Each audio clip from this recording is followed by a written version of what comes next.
सबसे बड़ी जिम्मेदारी थी, यानी कि वो जिम्मेदारी जिसके जरिए एक डिक्लेरेशन को बनना था, एक सहमति बननी थी, एक कंसेंसस बनना था, उस पर वो सारी चीजें हो चुकी हैं। ये वाला जो हॉल आप देख रहे हैं मेरे साथ में यहाँ पर हिमालय, यहीं पर वो प्रेस कॉन्फ्रेंसेज आज इसके बाद शुरू होंगे, जहां दुनिया के बड़े बड़े नेता पहुंचेंगे अपनी बात रखने के लिए कि G20 के जरिए उन्होंने क्या अपने देश की राय रखेंगे। यहाँ पर अशोक सिंघल यहाँ पर लगातार हैं, यहाँ तैनात हैं कि जो भी विश्व का नेता आएगा सबसे पहले बड़ी खबर आज तक पर पहुंच जाएगी। लेकिन एक सेंस ऑफ सेटिस्फैक्शन भी है अशोक जी कि जो चीजें हमने हासिल कर ली हैं, और ये 2 दिनों का काम नहीं है, ये पूरा 1 साल का काम। बिल्कुल, इसमें कोई दो राय नहीं। जो चाहता था भारत और G20 जिस ढंग से आगे बढ़े, पूरे विश्व को एक मैसेज दिया जाए, उसमें कामयाबी मिली है। कामयाबी बहुत मेहनत के बाद मिली, आसान नहीं थी, बहुत कोशिशें की गई इसके लिए, और कामयाबी जो जब चाहते थे उससे पहले मिली। जबकि लास्ट डे ये डिक्लेरेशन, जो सहमति, जो कंसेंसस बनना था, वो 1 दिन पहले बना श्वेता। और जिस एजेंडे पे, जिस बात पे भारत चाहता था, जो सरोकार थे G20 के देशों के या उनसे जुड़े हुए लोगों के हितों को लेकर के भारत चला है, और एक कहीं ना कहीं एक चैंपियन की भूमिका में भारत दिखाई दिया इस पूरे G20 समिट के दौरान। और देखिए किस ढंग से भारत की ताकत बढ़ती जा रही है। इस बात का लोहा जो है, चाहे वो अमेरिका हो, यूके हो, बाकी कंट्रीज ने माना है। और जो भारत ने चाहा, अमेरिका यूनियन की बात कर रहे थे कि अफ्रीकी यूनियन को मेंबर बनाने की बात थी, उसको मेंबर बनाया भारत ने। और जिस ढंग से भारत और प्रधानमंत्री नरेंद्र मोदी दिखाई दिए इस पूरी समिट के दौरान, चाहे वो वेलकम करने की बात हो, चाहे उनका पर्सनल कनेक्ट, आत्मीयता की बात हो, अलग अलग ओकेजन्स पे, वो तमाम चीजें मोदी की तरफ से दिखाई दी, भारत की तरफ से दिखाई दी। पूरा भारत एकजुट दिखाई दिया, समिट के रंग में रंगा दिखाई दिया। जिस ढंग से पूरा वेलकम किया जा रहा था, ये मानो कि सिर्फ प्रधानमंत्री मोदी की तरफ से नहीं, पूरे भारत की तरफ से विदेशी मेहमानों का, जो G20 के सदस्य लोग थे, उनका स्वागत किया गया श्वेता। और एक मैसेज साफ तौर से पूरी दुनिया में चला गया है कि अब भारत को साथ लेके चलना पड़ेगा, भारत की बात माननी पड़ेगी। और भारत ने ये बात कन्वे भी किया कि शांति के साथ, सहयोग के साथ आगे की तरफ देखना पड़ेगा।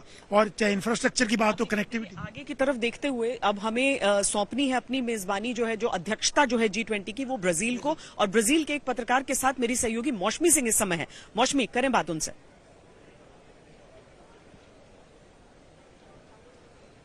जी श्वेता, देखिए लगातार तमाम देशों के पत्रकार भी हमें यहाँ पे मिले हैं मीडिया सेंटर पे, और उनका क्या व्यू है ये जानना बहुत जरूरी है। उनका देश किस तरह से G20 के समिट को देख रहा है।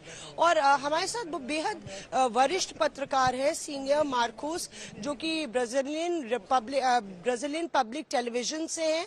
और आपको बता दें कि हर हफ्ते वो ब्राजील के राष्ट्रपति का जो है इंटरव्यू भी करते हैं। उन्होंने मुझे बताया, Marcos, I just introduced you and I told the viewers of our Hindi channel Aaj Tak that you interview the president every second week, or is it every week? No, every week, every Tuesday I interview President Lula since, 3 months we started this program, and it's an opportunity for him to talk to the public and to talk to the media as well, in terms of asking things and explaining what we are doing in terms of government the past week, and what we will do for the following week. My question to you is, क्योंकि आज president लूला की pressure भी है श्वेता, तो बहुत महत्वपूर्ण हो जाता है ब्राजील इसको किस तरह से देख रहा है।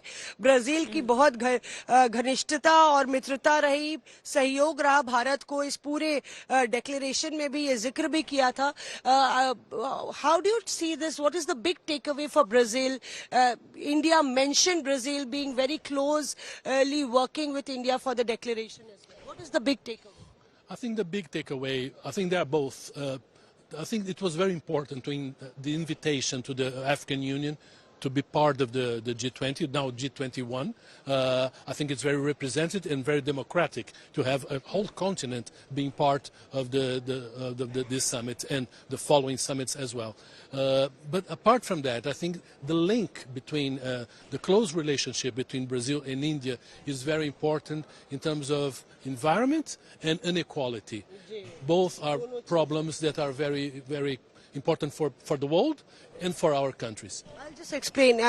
देखिए, पर्यावरण की बात कर रहे हैं और इक्वालिटी, समानता की बात कर रहे हैं, वही बात जो प्रधानमंत्री कह रहे थे. The Delhi declaration, how do you see that, and the fact that there was 100% consensus is what we were told by the Indian officials, that not even a वो single मन की बात footnote, करते a हैं huge- ब्राजील में, तो वो इन्हीं के टीवी के जरिए करते हैं, इतना समझ में आ रहा है, क्योंकि अगर हर मंगलवार को इनसे इंटरव्यू उनका होता है. आप बातचीत अपनी आगे जारी रखिए, लेकिन हम अपने संवाददाताओं को और जोड़ते चलते हैं. नेहा बाथम भी हमारे साथ है. नेहा, जो हमारा जो बिजनेस बीट, एक तरह से समझिए कि जो बिजनेस से जुड़ी हुई जितनी भी खबरें होती हैं उस पर अपनी निगाहें बहुत सटीक तरीके से बनाए रखती हैं, और चूंकि ये एक आर्थिक मंच है G20, तो नेहा, क्या इस बाबत भी हम संतुष्टि जाहिर कर सकते हैं कि जो कुछ निष्कर्ष यहां से निकला है वो आर्थिक तौर पर भी दुनिया के लिए एक अच्छे संकेत? बिल्कुल श्वेता, आपने सही कहा, क्योंकि ये आर्थिक मंच है और कई बार फोकस शिफ्ट हो जाता है आर्थिक मंच से रंगीनियों पर, जो कलर्स हैं, जो यहाँ पर अलग अलग तस्वीरें आती हैं, उन पर फोकस हो जाता है. लेकिन निचोड़ क्या है इस G20 का? अगर हम देखें तो सबसे बड़ी उपलब्धि है डिक्लेरेशन का आना और आम सहमति उस पर बनना, और तमाम पॉइंट्स पर जो 20 देशों के प्रतिनिधित्व हैं उनका राजी होना, ये भारत के लिए एक बड़ी उपलब्धि कहा जा सकता है. इसके अलावा कल देर शाम हमने विजुअल्स देखे थे शेख हसीना के, जिन्होंने बायोफियर एग्रीमेंट, दोनों देशों ने उस पर दस्तखत किए, वो करार सामने आया. यानी कि अब भारत बांग्लादेश के रिश्तों को एक नया आयाम मिलेगा इस बायोफ्यूल एग्रीमेंट से, क्योंकि ये हम एक अलग दिशा में बढ़ रहे हैं. ये वो दिशा है जो भारत हमेशा से ही कहता आया है कि हम ऑल्टरनेटिव फ्यूल अरेंजमेंट्स की ओर अपना ध्यान केंद्रित करेंगे, और ये उसने इस G20 समिट के बीच करके भी दिखाया. यही वजह थी कि कई ऐसे देशों के राष्ट्राध्यक्षों को यहां पर निमंत्रण दिया गया जो G20 का हिस्सा नहीं है, लेकिन वो हर लिहाज से, आर्थिक लिहाज से भारत के लिए महत्वपूर्ण थे. और आज कई ऐसे बायलैटरल टॉक्स होने हैं जो हम देखेंगे. कोमोरॉन, जिसका आप जिक्र कर रही थी कि अब लगातार लोग सर्च कर रहे होंगे कि कोमोरॉन विश्व में कहां पर आता है, उसकी क्या जियोलॉजिकल सिचुएशन है, क्यों वो भारत के लिहाज से महत्वपूर्ण है. ये तमाम वो देश जिनको कोई नाम से जानता नहीं था, आज वो एक ऐसे मंच पर आकर खड़े हैं, भारत के साथ हाथ मिला रहे हैं, जहां से वो भी अपने देश के लिए कुछ लेकर जाएंगे, उनके लिए भी टेक अवे है. यानी कि एक बड़ी उपलब्धि भारत के लिए उन देशों के तरफ भी मित्रता का हाथ बढ़ाना जो कभी न कभी आने वाले वक्त में भारत के लिए आर्थिक लिहाज से महत्वपूर्ण साबित होंगे. श्वेता.